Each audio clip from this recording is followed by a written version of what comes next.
Welcome to Ask the Mayor.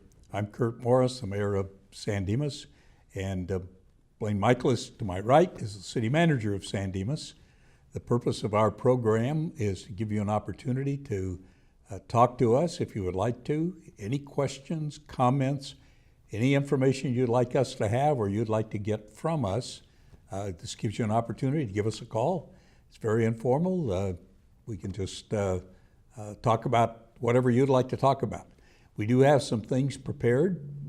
Blaine particularly has some things prepared that we will be talking about, but please feel free to interrupt because the primary purpose of this program is to let you ask questions or tell us what you'd like for us to talk about. So Blaine, welcome. Thank you. I think you've been away for a while off on assignment. That's right. That's right. Well, how are things? Things in are San good. Dimas? Things are good. We had a very eventful weekend. Very good weekend. A lot of great things, and really a good weekend for us all. So, what are we going to? I know you have. We've talked about what Blaine and I, Blaine primarily. We sort of outline. We don't write scripts, but about the things we were talking about. The last meeting or the last program, we had a lot of questions the last time we were on the air, and so we didn't get to the prepared parts. Some of those are important. I think you'll find them interesting, so we're going to move on to some of those. But so, what are you going to tell us tonight? Maybe what we ought to do is go over the weekend a little bit, because even though it went very well and it's kind of history, it was a great weekend. And I think maybe I'll talk about some of the city things and you can talk about the wall. Okay. And that aspect. We had a very successful family festival on Saturday. This is where we have our spring Easter egg hunt. We do it in 2 locations here in the downtown up in Villa Verde. And again, we just really appreciate when people come out and support. It's a lot of fun. It's a very quick activity when we open the Easter egg hunt itself, but we just really like doing these kinds of events as a staff, and we really appreciate when the public comes and enjoys it so much, but thanks to all those who came. And then if that wasn't enough, there was a bicycle race, which is the 3-stage bicycle race that comes in the area, and the third day, which is Sunday, is the downtown run of that bicycle race, and which is very exciting. We're glad to be on their route. I think this is the 16th or 15th year that we've done this, and they've really liked this stop on their tour, and so we thank all those who participate. But it's kind of fun to have that kind of an event and activity in the neighborhood, and so we appreciate that success. But Curt, I thought you made some really great comments about the Heroes organization and the wall itself, and I'd sure like to hear it again. Well, that was for people who didn't get a chance or didn't go down to take a look at the wall that heals. It is a replica, and I think I don't know if it's 5/8 or 3/4 or what size it is in comparison to the wall in Washington D.C. But it actually the names are engraved in it, whatever the material is. So it looks very much like, when you look at it, it looks very much like the one in Washington. I think this is a situation where in San Dimas there is a group called the San Dimas Heroes that stands for a lot of things, but they've been very active in the promotion of things related to veterans. They did the Veterans Monument in our Freedom Park, and in particular, sort of one of the guiding forces in that from the beginning has been Gary Enderle. Initially, it was Gary Enderle and Janie Grafe. Unfortunately, Janie Grafe passed away, but Gary has been a spearhead, and sometimes the spear might irritate you a little because he might push a little faster than you want to go. But Gary has really done a lot, and when it became when the schedule was being made for this wall that travels around the country, they did the application to have it come to San Dimas.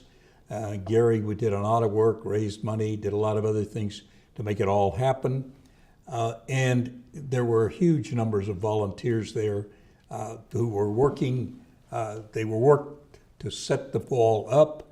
But during the time when people could, and it was open day and night, so you could go out and go along the wall, and if you had known someone who was died in the war, you had a chance. They had rubbings, and they passed out a little card that had some information on it, but then had a blank white space, and they told you how to do the rubbing, and they gave you the things to do it with.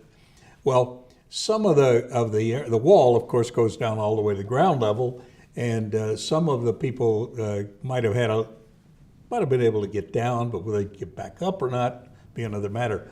So there were high school kids from San Dimas High School who were there. I think most of the time that people were visiting, there were people there doing this assistance, and they would actually do the rubbings for people who weren't able to do it. And the rubbing is simply, I don't know if they had graphite or exactly what it was, but you put the piece of material up against and then you just, like the old days of putting a quarter under a piece of paper and doing a pin, and so it comes through, and it actually comes through pretty nicely. But there were a lot of people. I don't know what the total number was. I think Gary gave an estimate, but I don't know. But on the evening, I went the evening they had the candlelight vigil, and Grace Napolitano, our congresswoman, was there, placed a wreath. But it was very interesting. They had this version of this touring wall has a large unit that goes with it. It has got a lot of electronic information.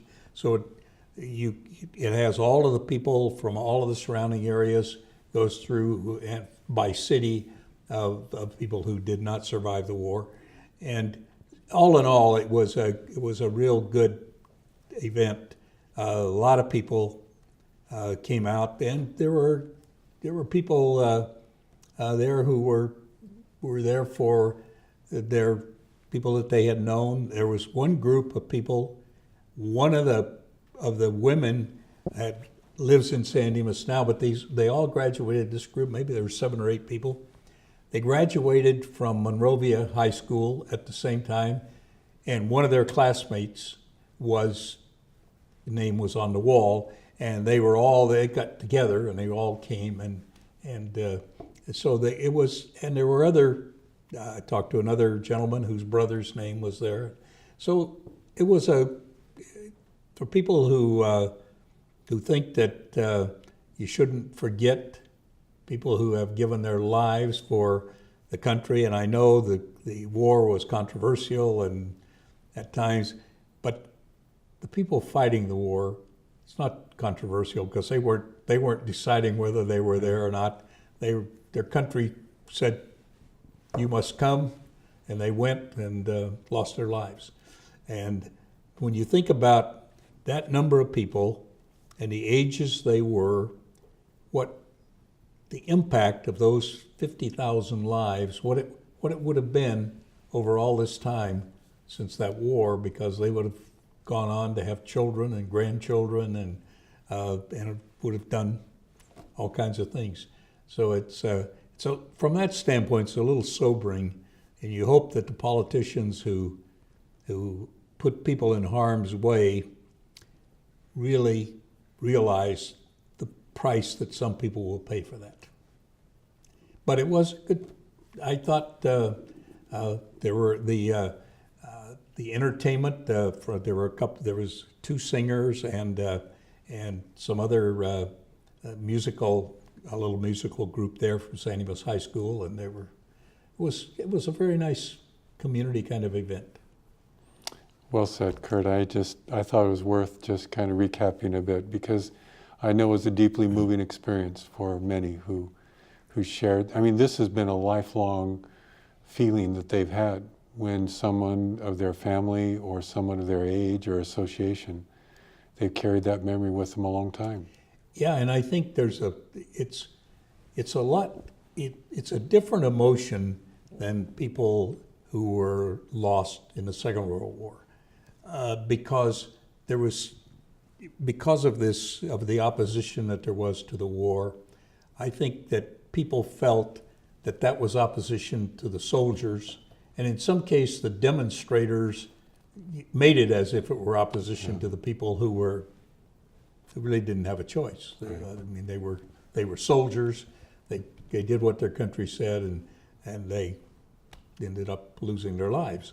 But so I don't think there's always been a feeling by a lot of people from Vietnam that somehow they were never appreciated. And you know, that's if people feel that, if you can do something to change that feeling, that's great. Yeah. And I want to make one comment about the bicycle race thing, those things also. We've been working with that group for a number of years. And they really do a good job in their relationship with the community. They actually take information to every single house that's in the area that's affected. You can get in and out if you need to. I mean, they have people to deal with that. So, I mean, it's a great relationship, and they bring top-notch bicyclists. I know. They go so fast. They go so fast. Oh. But yeah, I remember when we did the inaugural event, as staff, we were kind of concerned because it impacted so many people. I mean, you think of running a bicycle race on a Sunday in the downtown of San Dimas, and they use the street most of the day. And so we were nervous about it all, but to their credit, they put in their effort to make it a comfortable experience for the neighbors and a great event for themselves and a great spectator opportunity too. So they've done a good job. And to the credit of our staff, and Krishna Patel in particular, because I think from the beginning, he was a part of helping to organize it and helping them, the layout and everything. It has just worked very, very well. Right. In fact, I don't recall having heard any complaints about them doing it, and it's a good event. Yeah. Well, another thing about the weekend too is there was a funeral for a Pomona police officer. Yes. And it kind of fit into all of these days and these events and the rain of last week, and what a sobering experience that was too. I wanted to just make a note that some folks had talked to us about how the route, the procession route was handled, or the number of streets that were blocked off in the intersections, and they felt that it had some inconvenience. We could have done it better. And so for those who have contacted us and given us their thoughts, we appreciate that. On the other hand, this was an event that was not one that it just kind of evolved and came upon us all. And the amount of people that were involved in the procession and the number of agencies, California Highway Patrol and other police agencies, let alone our Sheriff's Department, to be able to manage the flow of traffic. And we recognize that it produced a little bit of inconvenience for many. And so we appreciate their patience. It was something that just really was put together in a day or two, and even as we went during the day. So most of the information we had was, we didn't have a lot of lead time with it, and so we did our best to get that out. But those also gave us some thoughts about future events, and we'll take those into consideration of what we could do better, or improvements to that. But we wanted to express our appreciation because it was a tough situation for the law enforcement community, for the family, for the police department of Pomona, and for all in public safety. It was just a hard day. And so we appreciate the patience that was expressed by many of our travelers. And we did want to express our feelings toward the Pomona police officer and his family, which I understand there was a part of his time when he was a resident of San Dimas, and that made it even a little bit more tender. But we wanted to make that as a note. And all of that also fit in amidst all of the things that happened. And the governor was there. Wow. So it's a big deal. The other thing I wanted to mention before we kind of get into other things is some have had difficulties with waste management, whether it's with the billing system or getting the billing system settled or being charged appropriately for your service. What's happening is we're coming off a billing system that was handled by the water company did it. It had not been audited for even longer than that. And so there's a lot of changes that were necessary. But Waste Management is committed to resolving all of these issues. And so if you're getting stuck in their customer service process, or you just don't feel you're getting somewhere, please call us at City Hall. And you can ask for me or Ken. We'd be happy to do what we can to help. We've been pretty successful. It's just really a matter of identifying the problem, and Waste Management will fix it. So we appreciate the patience on that too. They also bill in advance. Yeah, and it's 2 months at a time. Yeah, 2 months at a time. But on the other hand, their billing system it's a fixed amount. Hello, you're on the air. Thank you for calling. Hello, this is Marcella Sewell, and Blaine and you were just talking about the waste management bill. Yes. It works out perfectly fine. They just send it out every other month. The bill comes to us every other month now. Yes. And it works out fine. You know, it's nice how they set it up, you know. So at first I just questioned it myself, but then I looked at the bill. I said, oh, I understand it now. It's going to be coming every other month. So that's a good idea, whoever set that up for us. Good. Well, thank you for your comments. We appreciate it. Okay, bye-bye. Bye. The other thing I wanted to announce before I forget is Teresa Bruns, our Parks and Recreation Director. She has been with this city for decades. I think it's approaching 28 years overall. She's been the Director of Parks and Recreation for 15, I think. But Teresa is retiring, and I wanted to make that announcement to the public. Teresa leaves on her retirement is effective June 30th of this year. And so we are in the process of recruiting to find someone to be the next director. I don't know if we'll replace her or not, but we'll find another director. Not likely. But maybe we can grab Teresa and bring her on the show as she kind of has grabbing her and getting her here, she will if you tell her to. Well, I think because I think the community should have the chance to say goodbye to her and to thank her for the service that she's done. She is one of those that fixes things, and fixes them so that they don't come unraveled or they don't come untied, you know. And she fixes them so that they're right and fair, and she pays attention to the details. And so, the things that are produced out of her department are well organized and well thought through, and her staff are well aligned in their roles and their goals and their responsibilities. And so I think it would be fitting, maybe we can invite her before she leaves to have her come, so that our viewers could call in and wish her well, but otherwise so that we can just spend a little bit of time with her. You know, you look at things like the family festivals or anything that the city does.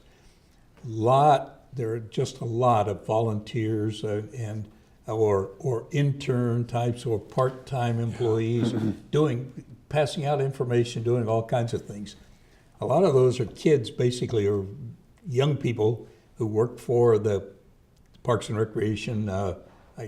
Part-time, I'm sure most of them do a great job, and that's all a reflection on the way Teresa has, the department she has created, the people that work for her in the various levels or work for the city in her department are that's a great running department.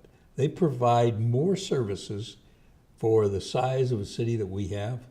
Just the senior citizen programs are tremendous. And I mean, she will be missed because it doesn't matter what the difficulty is. My experience has been she just goes at it with the idea of this can be solved. Right. And not only that, but when we do a program or something, we figure out how could we have done it better.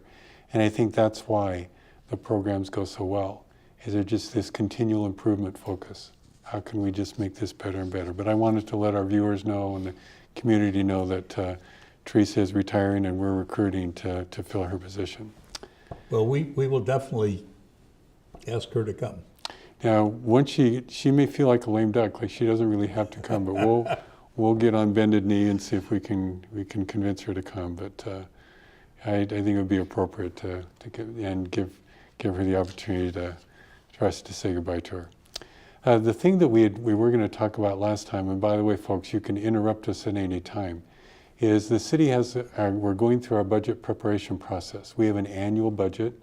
Our fiscal year starts on July 1st of each year, and so we're just getting ready to put together the budget for the 2018-19. Boy, who would have thought we'd ever be saying those numbers?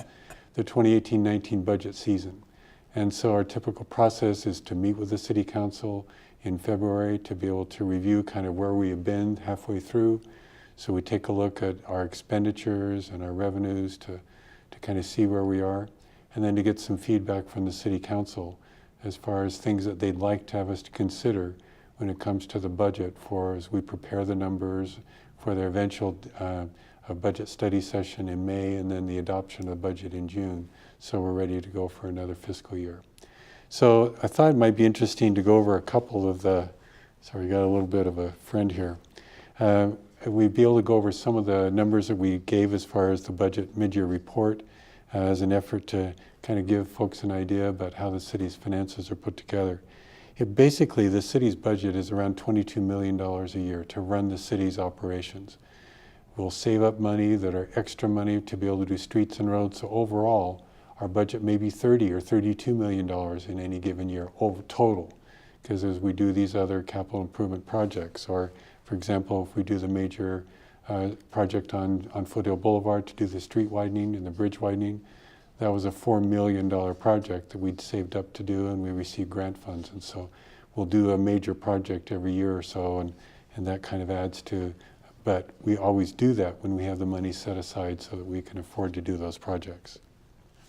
But as far as, so we track our revenues and expenditures, and we always give the same boring information. Our revenues are exceeding our projections because we want to be conservative, and our expenditures are under our budget, which is the nice combination of things. Better than the reverse. Right, and it's not that, you know, we want to achieve that because it's the responsible thing to do, but because it gives us the ability to then take the excess money after the conclusion of a year to be able to allocate it and put it back into the community in some kind of a capital improvement project. But it's interesting, we spend every dollar we get every year. It's just the way we spend it. And so we're conservative in our budgeting, and then when the money's left over, we spend that money on streets or parks or, you know, some kind of physical improvement in the city. So we end up spending that money, but we don't spend more money than we ever receive. And we're able to spend money that's truly available to do just that. And so it's a nice touch as far as how things have kind of come together. So I think before we've talked about some of the major property, you know, revenue sources the city uses. Property taxes is one, sales tax is another. Franchise taxes, this would be the utility companies. They use the city's right-of-way, streets, or their equipment is in the right-of-way or in the street, whether it's pipes in the ground or poles in the air, or conduits to deliver the utilities and services to the community. They don't own that street, the city does. And so for them to use it, and then the cost of them using that to provide those services to us as residents of the city, they pay a franchise fee to be able to cover those costs, because they're kind of renting that space, so to speak, and because we as the city... Hello, you're on the air. Thank you for calling. Hello. Hello, Mayor Morris, and hello, Blaine. This is Marcella again. I want to thank you guys for putting the park back together there at Pioneer Park. It's alive again because there's baseball games going over there. Is that a temporary thing? I don't know. What are they? Is that Little League? Is that temporary, or are they using it all year? It's great to hear your conversation, Marcella, because we're hoping that it's positive. There's more baseball in the park this year because we are doing the Marchand Park project.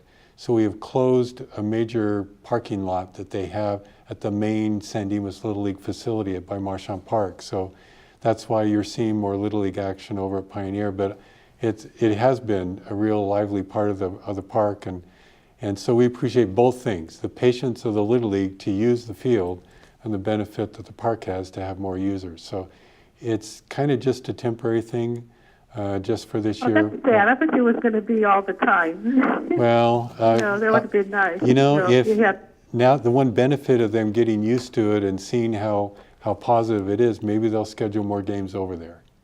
good. Thank you for that information. You have a great evening. Thanks for Bye-bye. calling. We appreciate it. Bye. That does remind me, we need to express our appreciation to the patience of the Little League parents. We basically have made them play all away games as we've had to do this project. But on the other hand, the Marchand project is going very well. It will be finished before Teresa leaves. And so all the details keep coming together. And so as folks see, it's really taking shape. I drove by there yesterday and just see there's a lot going on there. Yes. It's- And so they've gone ahead and the playground equipment has been replaced. It's just waiting for the surface to be installed, and they're getting the grades all set to put in the restroom facility, which has already been constructed. It's prefabricated, so it comes on a truck and we just put it down, bolt it together and hook it up, and it's ready to go. So, but we need to make sure it fits the sidewalks and get the grade just right. And so we're sorting out all those things, and then we'll do the resurfacing of the courts, the basketball court and tennis court. So it's all going to keep coming together until late this spring. It'll all be finished, and wow, that'll be great. It will. That'll really be Truly great. great. And so the other, as far as we talked about the franchise tax, and so maybe another kind of unusual revenue the city has is the transient occupancy tax. We know what that is when we stay in a hotel in another place. It's the fees and charges that are added to the end. But the theory is that visitors come to our community and they'll use our city services, and so they'll pay a temporary or a transient occupancy tax. And so that's charged to not only those that would stay in our hotels, but those who stay in the RV parks at East Shore and in the Puddingstone area. And so that revenue used to be about $730,000 a year. And because of the success of our operators, and we did increase the tax from 8% to 12%, it's now $1.6 million as far as annual revenue. So it's become... And thanks to the voters in San Dimas who approved that increase, because under the old Prop 218, the city cannot raise taxes. We can increase user fees to the extent of the cost of living for some things, but to actually increase a tax requires a vote of the people and requires generally a 2/3 vote. And generally, those people who stay in hotels are not our residents. They may be your family or something, but on the other hand, they are travelers, and so they're paying the bulk of this tax, and the residents of San Dimas are able to use those resources for the operations of the city. So it's worked out really well for us. I guess the other thing, just so that people know, is there's a vehicle license tax, the tax that you pay on your vehicles. It's kind of like a property tax. That's how it kind of originally started. It used to be collected locally, and then it started to be collected as part of the registration process you have now for your vehicle. And so a portion of that always started as a local tax. It was supposed to be just for the city. But somehow, when it started to be collected on a statewide basis, more and more of it kind of disappeared or eroded away as the state started to help itself to some of those funds. Not some of them, a lot of them. And so we do receive, though, a portion of the vehicle license fee does come back to the city. It's based upon our population and the vehicles that are registered in San Dimas. And so, but it is a $3.6 million overall benefit to help us be able to fund our city. The other thing that we go through that really drives a lot of our projects we build is we have special funds set aside for transportation or street improvements. The taxes you pay at the pump, there's a gasoline and an excise tax. A portion of that goes to the state, a portion goes to the federal government. The portion that goes to the state is given back to us according to our population or other factors Depends on what formula the state uses. But we used to get like 1.2 million, and now we're getting about $800,000 a year in the gas taxes that we can use for street maintenance. And so we're always conscious about, just trying to make sure that we have the funds set aside and are available. And as those funds have diminished a little bit, we've actually used the city's general fund to backfill and to strengthen so we can keep up with our road projects. But there are a series of other transportation taxes that have been put in place over the years, 4 of them in fact, and we get a portion of each of those that help us with being able to use them for street and road projects. Some of them has restrictions where we can only use it on streets that have a bus route, but the others we do have some discretion on being able to use it in our areas of greatest need. And so what Krishna does is he identifies major street projects like Foothill Boulevard, Cienega, San Dimas Avenue, and we will save the money for a while so we can do a larger project at once to be able to have the economies of scale and get more work done in a single project. Because when a contractor comes, he brings all of his equipment and he'll charge you for that, and he'll charge you for the trucks that he's using for the job. And so if he can do more work and with all of his equipment there, it costs him less, which costs us less. So Christian does a really good job as far as keeping those things all put together. But one thing that the city does that I think shows its commitment to its funding, its infrastructure, is we set aside a portion of the sales tax each year as a minimum, 10%. And that goes into a special fund that's available to do community projects, whatever they may be, whether it's a park project or whether it's a street project or some other building rehabilitation project. It functions as an infrastructure fund that can be used for a variety of sources. And it comes from the discipline of the city to set aside that money to make it available for these things, and so that we can always kind of stay up and be on top of those things. So I think it's an easy thing to let maintenance get deferred, and Right. when you don't have money, and many cities have that problem. We were talking earlier about one of the law firms that does municipal law. They're putting on a one-day seminar, and I think the title of this is "The Bill is Due, What Now?" yeah, And it's a discussion of the local government infrastructure, both physical and employees, and the financial stresses that have gone on for the pension contributions and all those kind of things. But one of the things it says is that the consequences of not taking care of things as they come up. And I think we learned a long time ago that unless you dedicate the money to something, some other cause will need it, and it won't be there for it. You have to, when you're talking about infrastructure, you could pass for 1 year, but you pay the price sometime. yeah.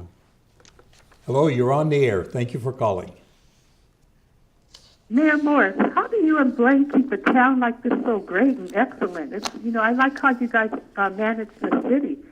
I lived in Victorville before. I lived in Rialto, and they don't have it together like this town. So I want to know your guys' secret. It's Blaine. How do you keep it going? It's Blaine. Oh, wow. Thank you, Blaine. I appreciate you, Blaine. It's a lot of people. I think, San Dimas is known for its foresight, for its stability, and for its discipline. I told Curt this many times, because I've been here 18 years. And so I came here, and you could quickly see the foundation that was built, not just 2 years before I came. We're talking 20 years before, 25 years. The thoughtfulness and the attention to good government that's happened for a long, long time in this town. I mean, look at the community just from one standpoint. The post office, city hall, sheriff's station, civic center, senior center is all located together. Most Well, of I the want to thank both of you guys. You guys do an excellent job, and I just don't. You know, I lived in other towns, you know, before I moved back home to where I was raised, and they don't run it. Their towns smooth. You guys do an excellent job, and I'm so proud of you. You know, the councilmen, all you guys. You know, you work so hard, and you know, I appreciate you guys for that because it takes. I was one moving from Monrovia to San Dimas, so. You know, I remember San Dimas when it wasn't much here, but over the years, it's grown to be such a beautiful town. And I appreciate you guys for all the marvelous work you've done here. I want to thank you, Mayor Morrison, Blaine, Michaelis, and the councilmen. You know how you guys work together, and you do an excellent job. Okay? Yes, ma'am. You guys have a nice night. Thank okay? you Have very a nice much. night. Thank you. Okay, bye-bye. Bye-bye. Bye. You know, just on a point that things have been done for a long time, I think it's, you don't always remember and give credit to people who right. do credit. But Bob Poff Yes. created a great foundation at this city. Hello, you're on the air. Mayor Morris, hi, this is Gil. Hello, Gil, how are you? Fine. Hi, Blaine. Hi, Gil. I had an opportunity to visit our local Area D civil defense or disaster area thing. It's right down here on Euclid. And apparently we're in what they call Area D. And it was a pretty good discussion. It enlightened me in regards to many cities that are actually funding a position for emergency responses as an emergency response manager. And she also mentioned that there are grants available through FEMA to help fund these positions and also for other prepared, whatever they prepare for.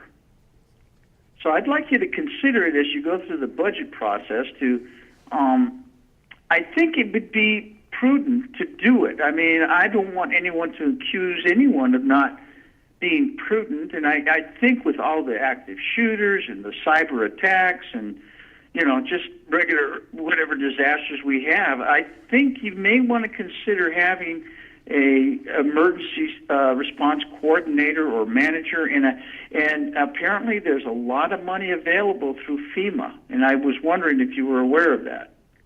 I am not. I'm not. And she said that nobody has come forward from the city of San Dimas to, I don't know, maybe Blaine knows about this? I'm on the executive board of Area D, and so I know Diana very well.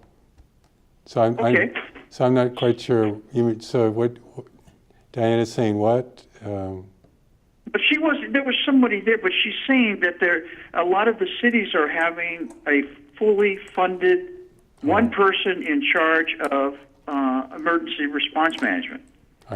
Okay. Yeah, you're right. We've not approached that with Area D. So I'm asking, as a resident, as you consider the budget to fund a position for an emergency response manager, and that's all I needed to say. Okay. Okay, thank you. You're welcome. How do we deal with the management of emergency response? So we have a staff person that kind of deals with a lot of the legwork of things, Jeff Hartung. It's a collateral duty. Actually, I'm more aware of how emergency services is a collateral duty of cities, not necessarily where they have just a sole emergency management director. But Jeff Hartung is our day-to-day guy. And then Ken Durand oversees Jeff as far as giving Jeff the support of what he needs. And Jeff is the one that, for example, that would go to all the Area D meetings so that as the city representatives get together, and Diana, who is the executive director of Area D, she'll convene those meetings, and Jeff is the one that usually goes to represent us. And along with the other cities, and most of the people Jeff experiences in those meetings it's a collateral duty, just either of the fire department or the police department of an independent city. And so, but Jeff deals with working with he'll work with Ken and they'll check with me, but the two of them really put together our annual exercises. And so much of what we do as an update is technology oriented. So John Lee has been really helpful and having us being able to have the information systems that plug into the county emergency services to make sure that all of that equipment is up and running, that our EOC has all the technology and communication as well as the computers and the screens that as we invited the council to come and see the other day. And so John Lee's been particularly helpful in making sure that all those things are wired together and they work. And so the three of them have done a lot to be able to improve our EOC and its function. John Lee is It's amazing. amazing in a lot of capacities. Yeah, yes. Hello, you're on the air. Thank you for calling. Mayor Morris, this is Marcella again. Funny that guy brought up about the emergency issue things, because what year was it that the dam flooded in San Dimas years ago? Was it in the 1800s or something like that? I don't know. I don't. I was not around then. I don't, neither was I, Mayor Morris, but I remember reading. I don't know. They something about. They had a few. You know? There used to be floods in San Dimas Wash before the dam was built up there, and that dam was built in the 20s, I believe, maybe in the 30s, but it was built, and then Pudding Stone was built similar. Pudding Stone was built for two reasons. One was to be a reservoir to hold water that was used for irrigation and other things, but it also was for flood control. All of that whole channel was all for flood control, and that predates me by a long time, because it all looked old when I got here. So, but I can't tell you. Yeah, because that dam, we used to go up there and feed the ducks. So, I just always wondered, like if we had an emergency here in San Dimas, where would we go? I guess to the high schools and, certain gyms if it was some type of disaster. I'm quite sure the sheriff, the county sheriff would let us know where we would have to go, correct? Well, yes, but we also have a disaster a team that is formed, and they actually, we have equipment, computers and radios and things that we actually keep in the sheriff's station in the community room. We have it's exclusively for the city of San Dimas, and many of the employees of San Dimas have a role whenever there is an emergency that they stop their regular job and move to that emergency. So to say that we don't have one person who is, we call whatever it is, but we do have a lot of people, and there are regular training and drills that are done. There's one every year that has to do with earthquakes, but there are a lot of other things that go on. There was a case when there was a fairly major fire in an apartment house on Baseline just east of San Dimas Avenue, and we actually there were evacuations. People came down to the multipurpose room at the senior center, and then they got vouchers to go to motels and things for the night, and so it was set up, and actually I thought worked pretty well, because people they have those assignments, and they go to do those assignments when it's called, and they're trained so they don't go just stand around. One of the very interesting things to me was that they wear a vest, and they're by color, and that what the people coordinating it know what the colors mean, and so those people work in a job. And it reminded me, it's like an aircraft carrier. On the flight deck of an aircraft carrier, there are a lot of people down there, and it could be a dangerous place with airplanes landing and taking off. But they are controlled in the same way. They're color-coded shirts, and wow. So I was kind of it looked in our emergency operations center operates the same way, so that people have a place to go. That exists. It's just not we don't have a person going around with that. They have that title. Okay, thank you very much for that information. You're welcome. Thank you. Maybe to kind of finish up the thought, what we do when we look at emergency management and planning and stuff is what are the things that we're the risk that we'd have as far as is it fire, is it flood, is it a major accident and so forth. And we'll just talk about flood just a minute. San Dimas, we'll wait. Hello, you're on the air. Hi, Mayor Morris. I wanted to make a comment about the wall. Both my husband and I volunteered for that. My husband is a Vietnam veteran, and for those who are not aware, those young men were forced to go. They had no choice in the matter. I just wanted to let you know what a healing thing it was for my husband. When he came home from Vietnam, people spat on them, called them horrible names. They didn't want to wear their uniforms. They didn't want to tell anybody that they had been in Vietnam. So we've been married for 45 years, and during that time, my husband would never talk about it, even with me prodding him. It wasn't until this past weekend that I was able to get him to open up and talk about some of his feelings and some of the things that went on. And I heard the same story over and over again this weekend. So it was a very healing thing in many, many ways.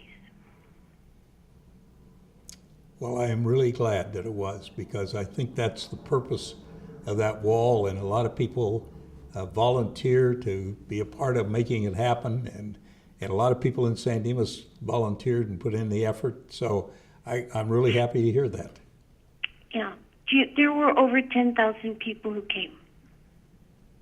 Yeah, it was, and the part that I noticed is that people came and it was not like something you go look at and walk away. It was, they would go and they were there standing around there or around in areas, people together. There were a few people by themselves, but if you were there, you obviously saw this too. But in a lot of cases, there were several people kind of grouped around, and maybe one of the guides or one of the people that was assisting, and they had a lot of people doing that, was there talking with them. And so if you look down from one end to the other, you would see these groups of people of various sizes, and then a lot of others, and it was quite a thing. Yeah. It was. And the closing ceremony, you weren't there, but it was even better than the twilight service that we had. And they had a flyover, and it was very, very nice. So Gary Enderly did a spectacular job of doing this. It was a huge undertaking with many moving parts, and he really put it together. He really did. I agree with you completely. Yeah. So he deserves a lot of commendation. Anyway, I just wanted to let the city know and let the citizens of the city know, if they weren't able to come, that they missed a really great event. So anyway, that's all I had to say. You know, I think in a way the people who sort of lived through it, and it was a really special event for them. That was really clear to me. I talked to a gentleman who he was doing the etch, or the whatever they call that, where you're Tracing. The tracing of when you're doing and it was his brother whose name was there, and so it's just was an important thing. And I think when you hear about the wall traveling around, some people may think, oh, big deal. But to the people that it means something to, it is really important. It is. There were over 58,000 young men killed in that war, and 8 nurses. It was 8 nurses. I I thought, 8. yeah, I didn't know how many, but I knew there were a very small number of women's names on the. Yeah, women weren't allowed in combat in that time. So. No. Okay. Well, anyway, I'm glad you came. Well, thank you for calling, and it was a great event. It was. It was. Okay. Thank you so much. Okay, thank you. Bye. Let's see, we had a couple of things going. Well, I was talking a bit about emergencies and what to prepare for and what we might anticipate. And floods, you were Floods. the floods. With floods, I think most of the situation we have is localized. We would not end up with the town being flooded, or unless San Dimas Dam broke or something, or Pudding Stone Dam broke, which hopefully would never happen. But it's localized. In other words, it would happen probably along the channel on San Dimas Canyon Road. There's a little bit of vulnerability there. And maybe if they had to release a lot of water from Pudding Stone, but on the other hand, Walnut Creek has a good capacity. So floods are a little bit less of an issue, or a localized issue. Fire is a significant exposure, but it's primarily on the northern side or the Walnut Creek area if there should be a brush fire. And so under those conditions, that would be the exposure. But the benefit is we have such a great, system of fighting wildfires. It's just kind of like stay out of their way and support the people to remove them from danger and give them a place to stay. So there is designated evacuation centers. If we need to move you because of localized flooding or because a fire was imminent or you needed to evacuate. But again, it's in certain areas and only in certain parts of the community. It's not a widespread thing. The things that would be the most widespread as far as disaster or an emergency would be an earthquake. And under those conditions, it could be where maybe your house is okay, but the utilities are completely broken. You have no power, no water, no sewer. And so under those conditions, if it's substantial enough, we wouldn't be able to have a place big enough for the people who would need to relocate. So you may need to be able to have plans to shelter, to stay where you are, and to be able to have food and water, or the basic necessities of life for a period of time. Because if it's as bad as all the things underneath the ground being broken up, the gas lines, the water, and the sewer, and the power, you can tell that it would be a long time before some of those utilities could be replaced. You would be okay in your home, but you wouldn't have any utilities. I heard a woman talking today about, she went to, as a volunteer, assisting after Katrina or after one of the things, and she was actually in Mississippi, though, right up there. And it was, if you're coming to help, bring your own water, because no potable water. Yeah.